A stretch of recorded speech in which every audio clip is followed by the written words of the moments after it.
The European Union on Wednesday formally rolled over damaging economic sanctions against Russia for another 6 months, ending in January 2018, saying Moscow had failed to live up to its Ukraine ceasefire commitments.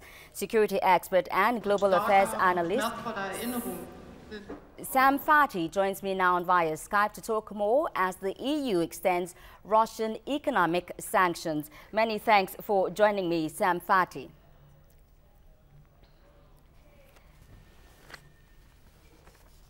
Now the Russian spokesperson says the Kremlin takes this negatively. Do you think this is mere words, or why are they not doing anything really to stop this?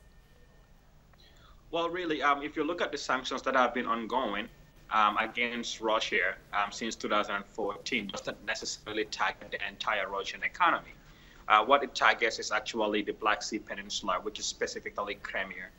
Since Russia annexed Crimea, of course, the EU and the United States in particular were not very happy about it. So they decided that they were going to put these sanctions in place. Now, some of these sanctions, of course, did target 5 of Russia's key banks, which barred the businesses within the European Union from even taking loans from these banks. Of course, it has adverse effects on the Russian economy, but it equally has adverse effects on the EU economy. Now, since these sanctions took 2014, and even the renewal period now, have seen trade between Russian Federation and also the European Union significantly declined in the process. So it has effects on both ends, but it's not affecting the entire Russian economy. It's targeting Crimea and the Black Sea Peninsula area, and businesses there and individuals there.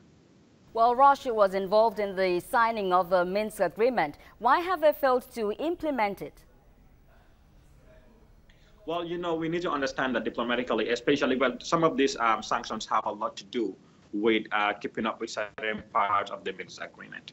Now, when it comes to Russia in particular, why it's not implemented some of these things, it's nothing on their end, but also a reprisal to what the EU is doing. Russia, for the most part, is saying that EU is probably conniving with the United States actually to bully them from keeping Crimea. But Russia keeping Crimea is an indication of the fact that Putin is trying to prove that while the USSR is dissolved and gone, it doesn't mean that Russia in itself have lost its might. And it was a test for him to see how far he can go and what the consequences are going to be. And right now, some of these economic sanctions, Russia, the Kremlin is only seeing it as a soft response to what they have done. So it's nothing too significant on their part at all. And unless more stronger actions are taken by the European Union, and honestly, the European Union cannot rely anymore on the United States to implement some of those stronger sanctions or stronger economic targets towards Russia right now. So they will have to do it on their own, and there could be consequences for that, and they might fail, and they don't want to fail. So they would have to look for better approaches as a way to address the situation and to keep Europe safe. Well, Sam, Russia supplies EU states with gas, and especially Germany, yes, being the biggest consumer. What happens if Russia goes after the possibility of cutting the gas supplies to Germany? Russia will not cut the gas supply to Germany because, mind you, their economy too relies a lot on this gas as well. And Germany, for example, being the highest consumer, means that there is a lot of money that the Russian economy is getting from Germany. On the other hand, Germany also needs this gas, this natural gas that's coming from Russia.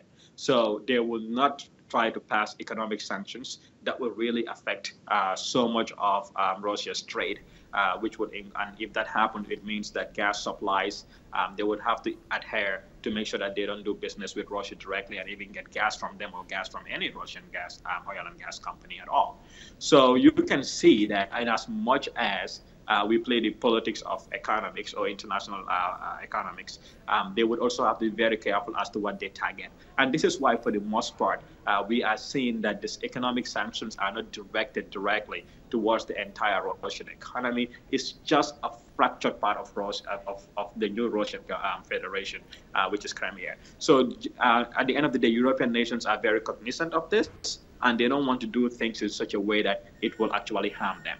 So they want to do it in a way that, Russia might get a loss. They would also get a loss, but the loss is going to be more for Russia. And it's a way to pressure them, but the pressure is not immense enough to get Putin to at least revert on some of his decisions when it comes to Crimea right now. Well, Russians have also seen their retaliatory embargo on certain Western foods as good for their economy. So I'm sure some companies wouldn't want them to lift those embargoes, would they? No, absolutely not. So this is the interesting thing about the international politics of today. Now, we can see that, for example, with what is happening in Ukraine, of course, even the United Nations, there are certain decisions that they could make. But what is the effect of making those decisions at the end of the day? What is the impact, the use of making those decisions?